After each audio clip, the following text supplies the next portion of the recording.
Hi students, welcome to plus one computer class. So we are discussing about algorithms and also flowchart. In the previous video we discussed about different algorithms. So the importance of algorithm and also two sample algorithms and also flowchart I already given to find the first 10 multiples of a given number and also to find the sum or even number sum between 100 and 200. So that algorithm section is over. That means it is theoretical part. Okay, actually we are going to begin our programming concept.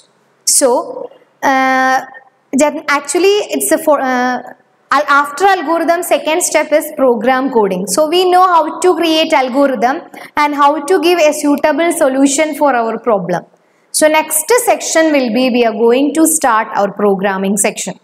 So in this video we are going to discuss Chapter 5. Chapter 5, the name is Introduction to C++ Programming. The basics of C++ programming we are going to start. Then after that, character set and also tokens. So from this chapter onwards, we are going to begin our programming concept. Very important chapter. You know, all these chapters are interconnected from chapter 5 to chapter 6. Chapter 5 to chapter 8. All these are interconnected section. Introduction to programming, data types and operator, control statement. All these are interconnected. So it's very important when I am taking any of the basic steps, especially relating to programming. So after watching the video, immediately after watching the video, you want to write the notes. After that, you want to study. Then only you will get the other topics. Okay, all are interconnected. So please start studying programming. If you have any doubt, immediately clear your doubt during the Google Meet because we are going to start programming concept. So all these are interconnected. You know, when we are starting a language, for example, if it is English language, in smaller classes you are starting language. First you want to study the alphabets. Okay, first in smaller classes we are started studying alphabets. After that words, then sentences, then paragraphs. Okay, all these are interconnected. Like that, C++ is also a language, programming language. So you want to start with the basics. Basic means from the alphabet, words, sentences, and instead of paragraph here we are using programs. So very important. So after watching the video, if you have any doubt, at that moment you can call me or you can ask to me, then I will clear your doubt. Because if you have any doubt, when you forgot to clear it, then it will come in other section also. Okay, so it will affect the entire topic. So please write and study, especially the program statements. Okay, and I know you are coming from different syllabuses, ICC, CBSE and also state. ICC students having some kinds of programming knowledge because up to 10th they are studying about programming language. Any one programming language they know. But especially the state students, they don't know any kinds of programming language because from up to 10th they are studying IT, information technology. So it is not relating to computer science. Okay, so we are going to start a new section called Introduction to C++ Programming. Okay, before that, what does mean by C++? Actually C consists of capital letter C and plus increment operation. Plus operation is known as increment operation. So C++, actually C is a language, high level language, incremented version of language C termed as C++. Then the scientist or the program or the person who created C++ is Dr. Benjamin Strostrup. Okay, the person who created C++ programming language is Dr. Benjamin Strostrup. Then what is C++? Extended or incremented or improved version of language C is known as C++, and C++ is a object-oriented programming language. One more term is it is an object-oriented programming language. Object-oriented programming language. In +2, third chapter is object-oriented programming. So after studying C++, we are going to discuss object-oriented programming. So you want to remember C++ is an incremented version or extended version of language C, and the person who invented C++ language is Dr. Bejaray Stroster, and C++ is an object-oriented programming language. It consists of so many functions like control statement, looping statement, keywords, identifier, different sections are available. Okay. Then, you know, a computer, to interact with a computer, we need a communication medium. So instead of communication medium, nowadays we are using languages. So any one language you want to identify to communicate with the computer. So when we are started studying languages, you want to study the basics of that language first. Then I already mentioned, when we are started studying a language, first you want to identify the alphabet. If it is a Hindi language, English, whatever it is, first we are starting with the alphabets. Then from alphabets we are creating words, then words to sentences, then paragraph. That means a step-by-step procedure. Then for combining words to sentences, it consists of some kinds of rules. That rules are known as grammar. Okay, according to grammar, we are constructing sentences. Clear? So for all the things, there should be some kinds of rules. That rules are known as syntax in programming. Okay, then we will start C++ programming. Then every language consists of alphabets. Every language consists of alphabet. Like alphabet, C++ also consists of alphabets. That alphabets are known as character set. Okay, C++ consists a character set. In that character set, all the characters used by C++ program will be available. Okay, this character set can be divided into different categories. Okay, so we will write the categories first. First one is letters. The letters that we are using in C++ programming. Capital letter A to capital letter Z. All the English alphabets, uppercase character and also lowercase characters we can use in C++ programming. Clear? All the uppercase characters and also lowercase characters we can use. That means capital letter A to capital letter Z, small letter a to small letter Z. Then next one, digits. The digits that we are using in C++ programming, digits from 0 to 9. 0 to 9, using this number we can create any other types of numbers. So the numbers from 0 to 9 we can use in C++ programming. Then after that, special characters.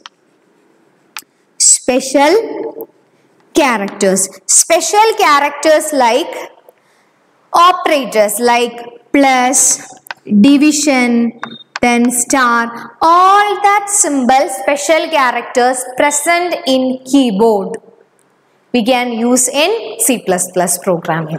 Okay, special characters means all the symbols present in keyboard.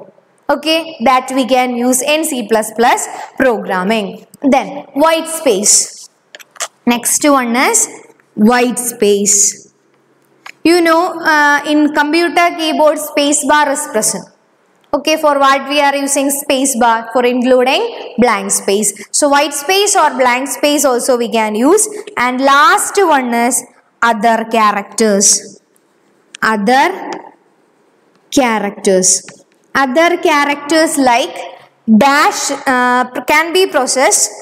All the 256 ASCII codes. Okay, other character means all the 256 ASCII codes. 256 ASCII code means we can represent the entire keyboard using 256 ASCII. Okay, so a C++ character set consists of letters. Letters means capital letter, uppercase and also lowercase characters we can use. Capital letter A to capital letter Z, then small letter also we can use. Second one, digits from 0 to 9. Then special characters, all the special symbols like less than, greater than, less than or equal to, greater than or equal to, star, division, all these we can use. All the special symbols that present in the keyboard also we can use. Then white space, space bar we can use. Other characters, 256, all the 256 ASCII code. ASCII characters we can use in C++ character set. Okay, so hope you understood. These are the C++ character set. Okay, then so by this we are starting the alphabet. So the character set include all the alphabets that we are using in C++ programming. Then so I already mentioned from in this chapter we are going to start the basics of C++. The basic is alphabets or character set. If we know the alphabet, then we can create words. In C++, words are known as tokens. Okay, words are known as tokens. Instead of words, we are using the term tokens. Alphabets, we are using character set. Instead of words, we are using tokens. Tokens are the basic fundamental building block of a C++ program. That is a definition of token. After learning the alphabet, the second stage is learning words constituted by the alphabets or characters. The term token in C++ language is similar to the term word in natural language. Okay, so what does token indicate? The term token in C++ programming language is similar to the term word in natural languages. Then tokens are, what is the definition of tokens? Tokens are the fundamental building blocks of C++ programming. They are also known as lexical units. They are also known as lexical units. Fundamental building blocks for C++ programming is known as tokens, and this is also known as lexical units. So in this chapter we are going to discuss the various tokens that we are using in C++. So first I will list the various tokens that we are using in C++. The first token is keywords. Keywords are reserved word that convey a special meaning to language compiler. Then second one is identifiers. Second one, identifiers, literals or constants. Literals or constants. Then operators. Then punctuators. Punctuators. Then so these are the 5 fundamental building blocks of C++ program. Keywords, identifiers, literals or constants, then operators, punctuators or separators. Punctuators or separators. So these are the 5 tokens in C++. Okay, so on these are only the names. So in the next video we will discuss first 2 tokens, then next 2 tokens like that. Okay, clear? So again we will revise the topics that we studied from this video. What is the first one? We are introducing a new chapter, Introduction to C++ Programming. After that we discussed about C++ character set. Then tokens. Okay, C++ character set means all the alphabets that we are using in C++ programming. Instead of alphabets, we are using the term characters. Okay, so C++ character set consists of letters, uppercase character and lowercase character, digits 0 to 9, then all the special characters present, white space or blank space, and also 256 ASCII codes. Okay, then after that tokens. Instead of words, we are using tokens in C++ programming. Then tokens are the fundamental building blocks of C++ programming. The commonly used tokens are keywords, identifiers, literals, operators, punctuators or separators. Okay, clear? Then you want to write one question in your notebook, that is, what is a token, and list the different types of token. You don't want to explain, just list the name of tokens. So in the next video onwards, we are going to discuss the keywords, identifiers and all the tokens details. Okay, clear? So hope you understood. The remaining section we will discuss in the next video. Okay, then thank you.